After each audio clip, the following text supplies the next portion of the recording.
পরিবেশ খাতে সচেতনতা তৈরিতে বিশেষ ভূমিকা রাখায় এবার গ্রিনম্যান অ্যাওয়ার্ড দেওয়া হলো ৬ নাগরিককে।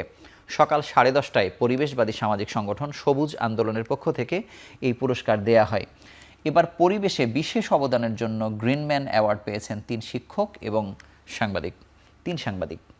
এ উপলক্ষে প্রেস ক্লাবে আয়োজিত আলোচনা সভায় বক্তারা বলেন, বিভিন্ন সময়ে পরিবেশের উপর বিরূপ প্রভাব পড়ে এমন অনেক প্রকল্প নিয়েছে সরকার। বক্তারা আরও বলেন, বিভিন্ন সময়ে উন্নয়ন ও পরিবেশকে মুখোমুখি দাঁড় করানো হয়েছে। জনগণকে বোঝানো হয় উন্নয়ন মানেই কংক্রিটের ছোঁয়া। এই অপসংস্কৃতি থেকে মানুষকে বের হয়ে আসার অনুরোধ করেন বক্তারা।